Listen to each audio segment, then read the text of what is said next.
नमन करने गुरुदेव जी के चरणों में आए। गुरुदेव जी हम सबको एक माला में, एक ज्ञान की माला में पिरोने वाले, हर एक के दिलों के अंदर बसने वाले, दिलों की जानने वाले, उन्होंने हम सबको समझाया, बताया कि नीवा हो के चल के नीवे रब मिलना। नीवा हो के चल के नीविया रब मिलना। ऊंचे थित ऊंचे नहीं। हम समझे कि हम ऊंचे हो गए तो गुरुदेव जी कहते हैं ऊंचे थित ऊंचे नहीं। जो झुक जाता है एक धर पे जो आन झुक दे, मेरे सतगुरु जी बड़े प्यारे प्यारे। ये प्यार के तोहफे, प्यार के तोहफे सब जीवों को देते हैं। जो भी कोई लेना चाहता है वो ले लेता है। जैसे समुद्र के अंदर सब कुछ है, समुद्र के अंदर सीपी भी है, समुद्र के अंदर मोती भी है, समुद्र के अंदर मिट्टी भी है और समुद्र के अंदर रेत भी है। तो जैसे जैसे जो कोई जैसी डुबकी लगाता है, जैसे जिसकी भावना होती है उसको वैसे वैसे मिल जाता है। जो नम्रता वाला है इस ज्ञान से वो अपने मन को एकदम नीवा बना लेता है।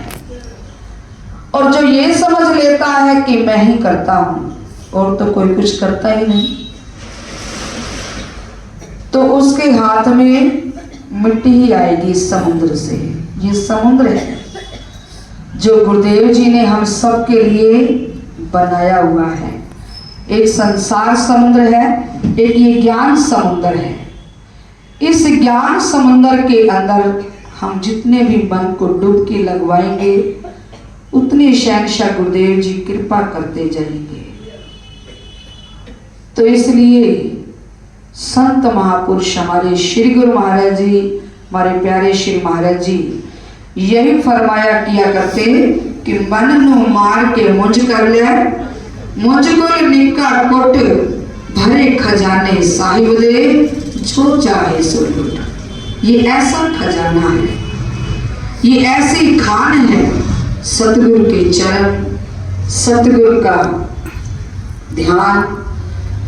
इस ध्यान के अंदर लगाया हुआ था प्रभु श्री राम जी की शरण के अंदर हनुमान जी ने,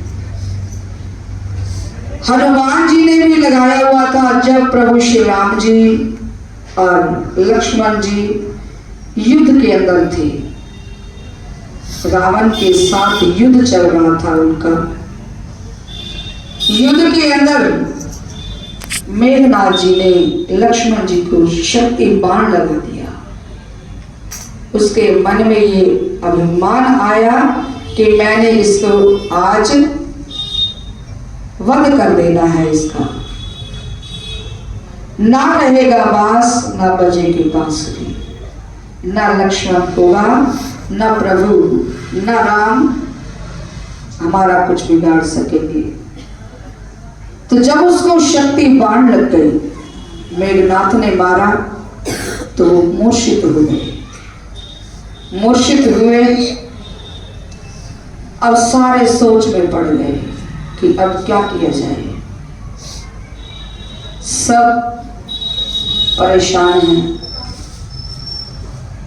तो वहां परिवार के अंदर, संगत के अंदर कोई ना कोई समझदारी वाला इंसान होता है। और दरबार के अंदर हमारे श्री गुरु महाराज जी और प्यारे श्री महाराज जी के दर्शन हमने सबने किए। विवेकी पुरुष, ज्ञानी, महाज्ञानी, आत्मज्ञानी हमारे शहंशाह श्री प्यारे महाराज जी ने सबको ज्ञान दिया। तो उसी सभा के अंदर जामवंत जी बैठे हुए थे। तो जामवंत जी प्रभु श्री राम जी के पास आए। उन्होंने फरमाया कि प्रभु अब विलंब मत कीजिए और जल्दी से वैद्य जी आ गए जो लंका में रहा करते थे।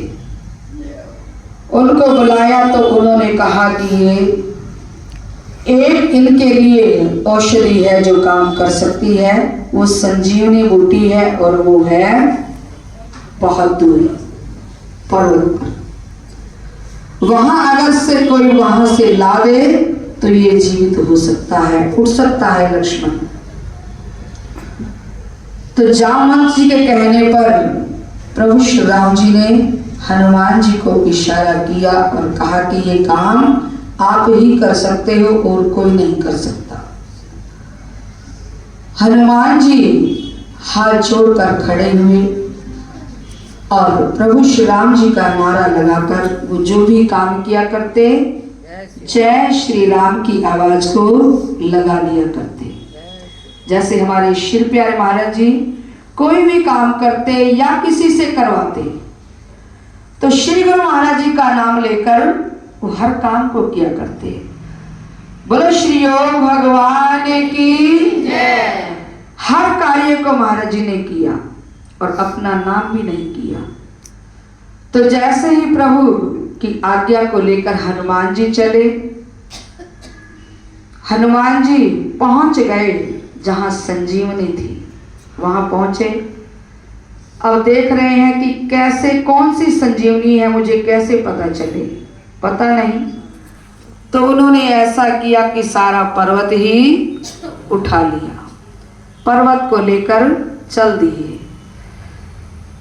चल ही रहे थे, वहां पर आधे रास्ते पर पहुंचे तो बीच में पहुंचे तो भरत जी ने सोचा कि यहां से कोई राक्षस गुजर रहा है, कहीं अयोध्या पर कोई संकट ना आ जाए। तो जैसे उनको आवाज आई तो उन्होंने देखा कि पता नहीं कौन है, और उधर से हनुमान जी को आवाज आई, वो जय श्री राम की धुन में बैठे हुए थे भरत जी। उस धुन को सुना तो नीचे आ गए कि मैं देखूं यहाँ कौन है। तो जैसे ही वो आए तो भरत जी राम के धुन में बैठे हुए थे। भरत जी से मिले, हनुमान जी ने कहा कि भरत जी ने पूछा कि प्रभु राम जी कैसे हैं? तो भरत जी को हनुमान जी ने कहा कि वो तो लक्ष्मण जी को मूर्छा आ गई है, अब मुझे विलंब भी हो रहा है, अगर मैं सूर्य उदय से नहीं पहुंचा तो वहां उनके प्राण संकट में आ जाएंगे। जब इस बात को सुना तो भरत जी घबरा गए कि मेरे भैया को कुछ हो ना जाए। जब उन्होंने ये सुना तो कहने लगे हनुमान जी आप यहाँ रुकिए नहीं और झट से पहुंच जाइए, मैं आपको 1 मिनट में पहुंचा देता हूँ। उन्होंने एक तीर उठाया और तीर के ऊपर हनुमान जी को भी और संजीवनी पर्वत को भी बिठा दिया और झट से वहां पहुंचा दिया जहां प्रभु श्री राम जी बैठे हुए थे। हनुमान जी इस कौतूहल को देखकर हैरान हो गए कि मैं तो सोच रहा था कि मैं इतने बड़े पर्वत को लेके जा रहा हूं प्रभु श्री राम जी के पास, जो कोई भी नहीं उठा सकता, और मैं लेकर जा रहा हूं। जैसे ही उन्होंने एक पल के अंदर ये सोचा कि मैं लेकर जा रहा हूं तो वहीं पर ही प्रभु की राम की आवाज सुनाई दे दी और वो नीचे आए तो प्रभु के भाई के भरत के दर्शन किए और भरत जी ने इतना कुछ किया कि उनको 1 सेकंड में ही वहां पहुंचा दिया। 1 मिनट का अहंकार भी भगवान को नहीं था कि मेरे भक्त को कहीं आंच भी आ जाए।